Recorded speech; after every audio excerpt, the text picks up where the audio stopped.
आपल्या रोजच्या जीवनामध्ये आपण अनेक मंत्रांचा वापर करतो. आपण घरी रोज पूजा सुद्धा करत असतो. पण याचा खरंच आपल्या आयुष्यावरती, आपल्या मनावरती, आपल्या शरीरावरती काही परिणाम होतो का? हे असेच फक्त मंत्र आपल्याला पूर्वापार आलेत म्हणून आपण म्हणायचे? तर ह्या संबंधी आज आपण उहापोह करणार आहोत की ह्या मंत्रांचा खरंच काही क्लिनिकल सिग्निफिकन्स आहे का? याचा खरंच काही सायंटिफिक बॅकग्राऊंड आहे का? नमस्कार, मी डॉक्टर ऐश्वर्या, वेदोलॉजी स्पेशालिटी क्लिनिकमध्ये आपल्या सगळ्यांचं खूप खूप मनापासून स्वागत करते. आम्ही जेव्हा आयुर्वेदामध्ये ट्रीटमेंट करतो तर आयुर्वेद हे मुळातच उपांग आहे. अथर्ववेदाचं हे एक उपांग आहे किंवा त्याचा एक अंग आहे. त्यामुळे अर्थातच हा वेदांचा भाग आहे. मग आयुर्वेदाचा अध्यात्माशी काय संबंध आहे किंवा आयुर्वेदाचा मंत्रांशी काय संबंध आहे हे आपण पाहणार आहोत. आयुर्वेद आणि इतर पॅथी याच्यामध्ये सगळ्यात मोठा डिफरन्स काय माहितीये? तर आयुर्वेद हे एकमेव असं सायन्स आहे जे माणसाच्या मनाबद्दल बोलतं, माणसाच्या आत्म्याबद्दल बोलतं आणि मग त्या पलीकडे जाऊन पंचभौतिक शरीराबद्दल म्हणजे पृथ्वी, आप, तेज, वायू आणि आकाश या बनलेल्या जड शरीराबद्दल बोलतं. इतर कुठलंही सायन्स तुम्ही बघा ते शरीराकडे फक्त एखाद्या जड शरीराप्रमाणे किंवा सब्जेक्ट प्रमाणे बघतं. त्या पलीकडे जाऊन त्या शरीराला चेतना आहे आणि त्या चेतनेचा आपल्याला अभ्यास करायचा याचा काहीच गंध इतर सायन्सेसला नाही, अनफॉर्च्युनेटली. जसं मी आधी म्हटलं की आपली आजची जी पिढी आहे त्या पिढीचं थोडंसं काय झालंय की आपल्याला सगळ्याबद्दलचं सायंटिफिक अप्रोच पण जाणून घ्यायचा आहे, प्रत्येक गोष्टी मागचं सायंटिफिक रिझन पण जाणून घ्यायचं आहे आणि त्याचबरोबरीने आपल्याला आपल्या परंपराही सोडायच्या नाहीत. पण त्या परंपरांमध्ये खरंच काही आहे का? त्या फक्त आपल्या पूर्वापार चालत आल्यात म्हणून किंवा आपल्या वाडवडिलांनी आपल्याला सांगितल्यात म्हणून करायच्या? तर तसं नाहीये. आयुर्वेद आणि जे ऋग्वेदातले सुद्धा आपले मंत्र आहेत, इतर सुद्धा आपल्या वेदांमधले मंत्र आहेत, पुराणांमधले मंत्र आहेत, ह्याचा खूप जास्त सिग्निफिकन्स आहे आपल्या डे टू डे आयुष्यात सुद्धा.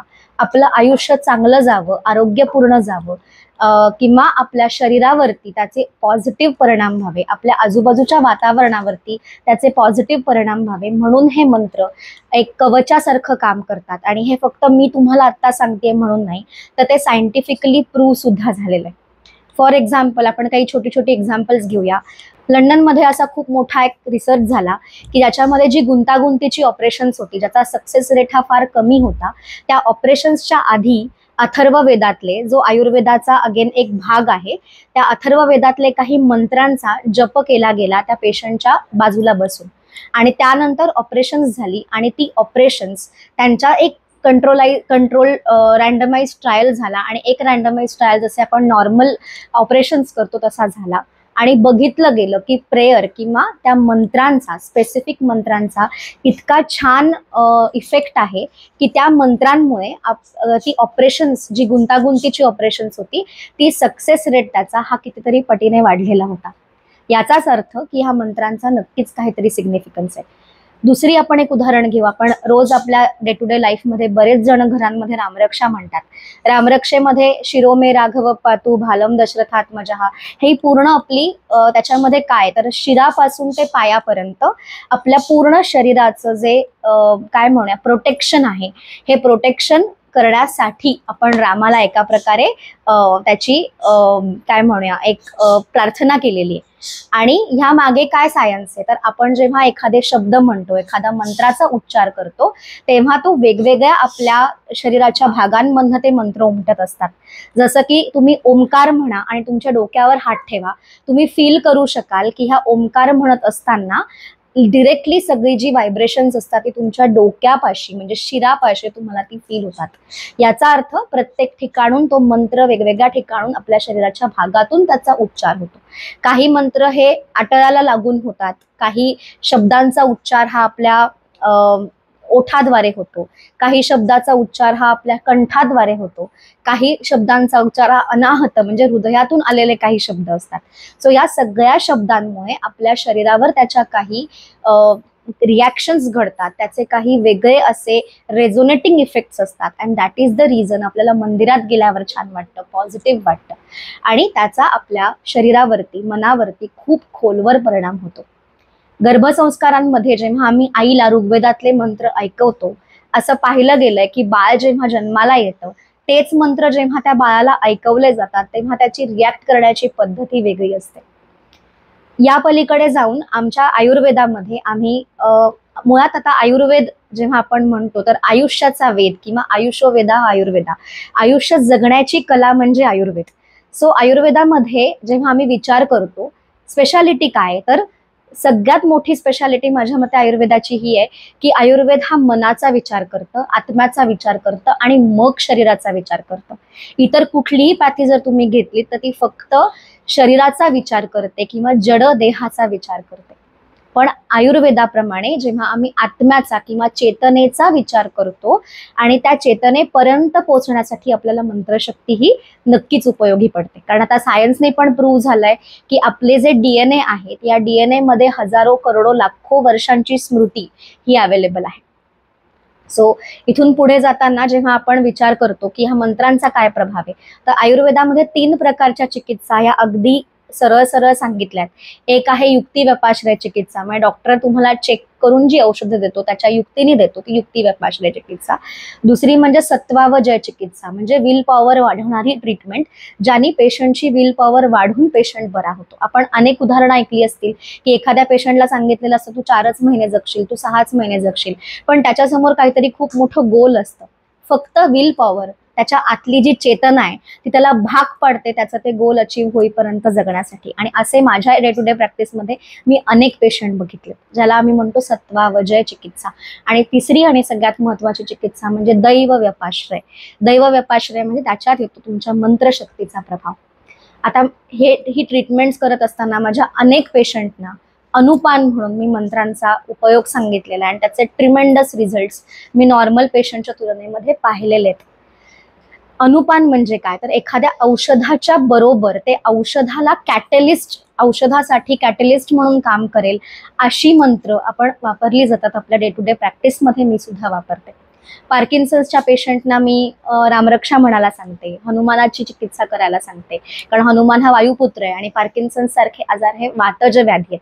आणि डेफिनेटली दिसतं की ह्या पेशंटमध्ये जो सक्सेस रेट आहे, रिकव्हरी रेट आहे, ही खूप चांगली असते as compare to other patients.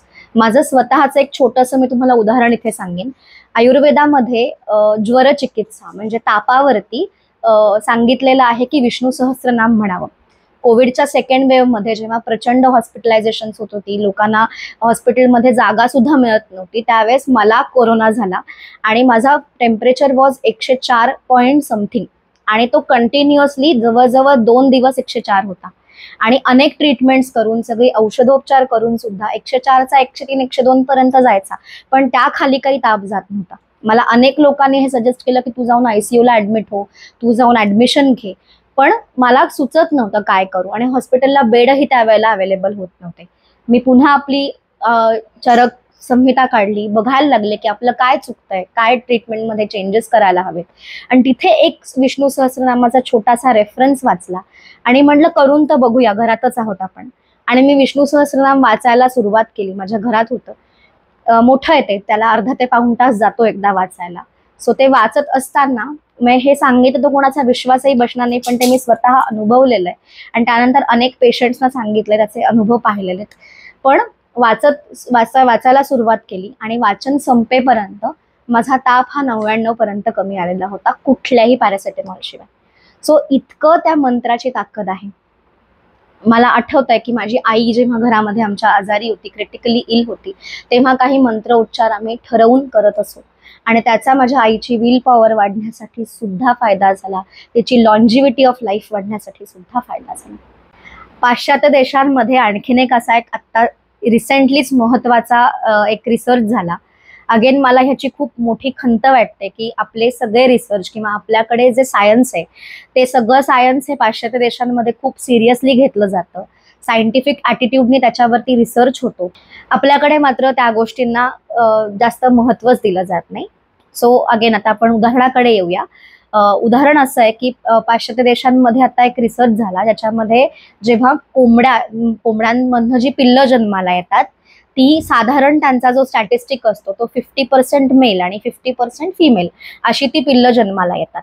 आणि विक्रेत्यांसाठी मेल म्हणजे कुठलंही कोंबडी जी आहे ती मेल समजा जन्माला आली तर ती मोठी करणं, वाढवणं, त्याच्या खाण्यापिण्यावर खर्च करणं आणि नंतर ती विकणं, फूड म्हणून विकणं, हे जास्त काय म्हणूया त्याचे त्या दृष्टीने रिटर्न्स त्यांना पैशाच्या दृष्टीने मिळत नाहीत.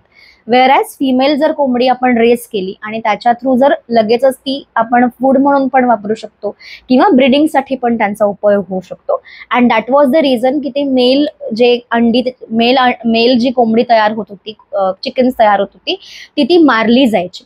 पण ते न करता आता सध्या काय केलं जातं, असं हा रिसर्च करून बघितला की ती अंडी तयार झाल्यानंतर त्या अंड्यांचं स्क्रीनिंग झालं.